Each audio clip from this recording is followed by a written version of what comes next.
Baik, Bapak Ibu Guru yang terhormat, Assalamualaikum warahmatullahi wabarakatuh. Kembali lagi di channel Guru Obat 21, channelnya para guru Indonesia, media informasi dan edukasi. Di video kali ini kita akan menyampaikan 3 kabar bahagia dan kabar baik tentunya untuk para guru yang disampaikan langsung oleh Pak Dirjen GTK Kementerian Pendidikan Republik Indonesia. Silahkan, mari kita menyimak penjelasan langsung dari beliau.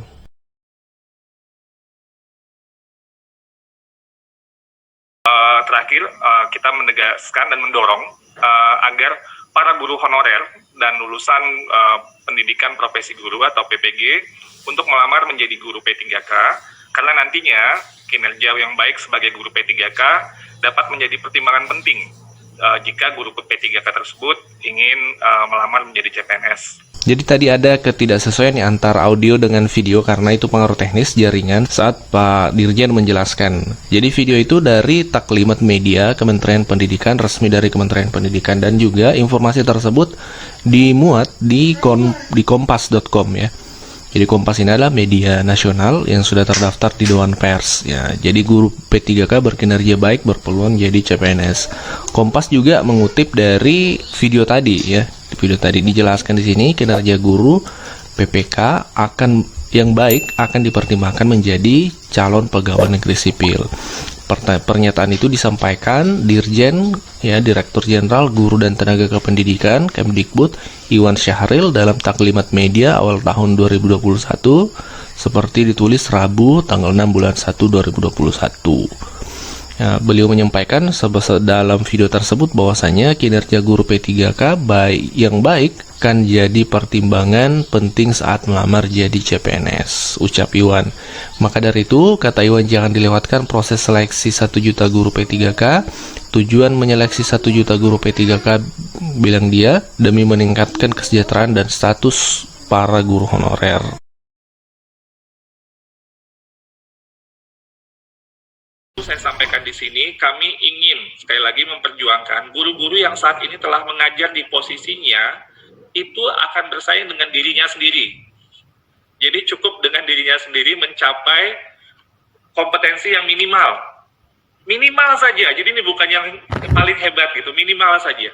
Jadi Bapak Ibu bersaing dengan diri sendiri. Jadi kalau yang bukan yang dari tempat Bapak Ibu, ya mereka bersaing dengan, misalnya di sana kebutuhan gurunya 3 gitu, gurunya ada 1 ya, berarti kan ada posisi 2 yang lainnya. Nah, mereka yang lainnya itu. Sementara yang sudah mengajar di situ ya mungkin ngajarnya rangkap-rangkap ya, mereka akan diperjuangkan tetap di situ.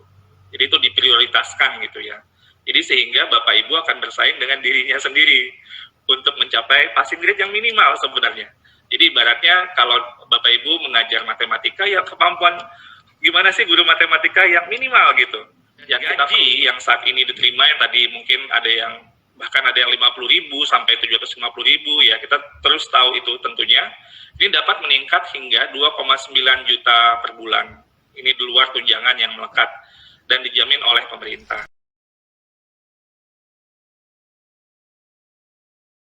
Baik, kabar baik yang kedua adalah gaji minimal guru P3K itu minimal 2,9 juta atau paling rendah 2,9 juta, itu belum termasuk tunjangan ya, belum termasuk tunjangan. Sementara P3K itu banyak tunjangannya juga ya, sama dengan PNS.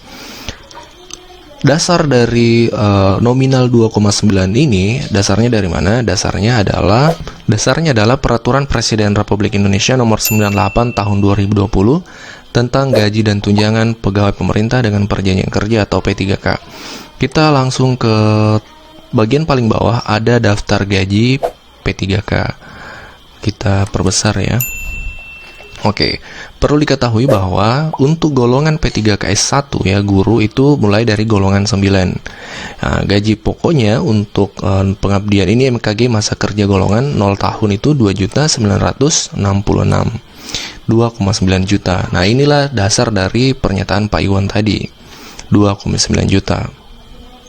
Nah, info lebih lanjut terkait golongan, kemudian pangkat dan jabatan, kemudian mengapa semua mulai dari masa kerja 0 tahun, ini sudah kami bahas di video tentang pangkat dan jabatan P3K. Kami akan cantumkan linknya di deskripsi, Bapak Ibu nanti bisa cek penjelasan detailnya di sana. Nah, demikianlah 2 kabar baik dari Mas Iwan tadi. Selanjutnya kami akan putarkan secara lebih lengkap paparan dari Pak Dirjen GTK tadi seputar informasi baik untuk rekan-rekan guru honorer ini. Dan sebagai tambahan informasi, kami kemudian juga terus berdialog lintas kementerian, karena ini bukan hanya di Kementerian Pendidikan dan Kebudayaan, ini lintas kementerian. Dari Direktorat Jenderal Perimbangan Keuangan bahwa Kementerian Keuangan sudah sepakat untuk mengalokasikan anggaran gaji P3K ke kas daerah melalui dana transfer umum. Dan inilah yang kemudian menjadi pintu masuk untuk kita melakukan kebijakan rekrutmen. Dan ini cukup besar ya Prof. Mudi. Mungkin saya nggak ingat kapan terakhir kita melakukan sebuah rekrutmen semasif ini. Kita mencoba untuk menyelesaikan, tapi tidak berhenti di sini. Itu mohon diinikan ya. Jadi ini untuk saat ini dulu. Nah, status guru jadi akan lebih jelas, karena mereka status kepegawaiannya bukan oleh status dari sekolah lagi, tapi menjadi bagian dari pegawai di pemerintah, dalam hal ini melalui pejabat pembina kepegawaian yang ada di daerah. Dan gaji yang saat ini diterima, yang tadi mungkin ada yang bahkan ada yang 50.000 sampai 750.000 ya, kita terus tahu itu tentunya, ini dapat meningkat hingga 2,9 juta per bulan. Ini di luar tunjangan yang melekat dan dijamin oleh pemerintah. Nantinya kalau guru-guru tersebut mengikuti sertifikasi pendidik, dan maka ini kemudian ini juga bisa menambah penghasilan mereka. Nah, tunjangan-tunjangan ini mungkin saya seringkali mungkin ini kurang dikomunikasikan, tetap haknya sama seperti PNS. Jadi misalnya ada tunjangan keluarga, tunjangan pangan, tunjangan jabatan struktural, tunjangan jabatan fungsional, tunjangan lainnya, juga cuti. Jadi misalnya ada cuti tahunan, cuti sakit, cuti melahirkan, cuti bersama, dan hak untuk melakukan pengembangan kompetensi, mendapatkan penghargaan, bantuan hukum, jaminan kesehatan, kecelakaan kerja, jaminan hari tua, dan jaminan kematian. Dan ini yang merupakan menurut kami satu hal yang akan memproteksi dari kondisi kerja para guru-guru kita. Dan siapa saja yang bisa mengikuti seleksi guru ASN P3K ini, pertama guru honorer yang saat ini sudah aktif mengajar dibuktikan oleh Dapodik. Kalau tidak ada NUPTK tidak masalah, bisa menggunakan NIK ya. Jadi itu kadang-kadang juga saya ditanya, NUPTK bagaimana? Tidak masalah, bisa menggunakan NIK. Kalau ada NUPTK tentunya NUPTK, tapi kalau tidak ada dengan NIK saja cukup. Lalu kemudian individu yang selain dari yang aktif mengajar saat ini, yang sudah bersertifikat pendidik melalui PPG itu juga bisa ikut mendaftar, dan guru yang pernah tercatat di Dapodik, walaupun di tahun-tahun terakhir namanya sudah tidak tercatat di Dapodik pun juga bisa untuk mendaftar. Nah, ada hal yang juga dikhawatirkan yang ingin juga saya klarifikasikan dalam hal ini adalah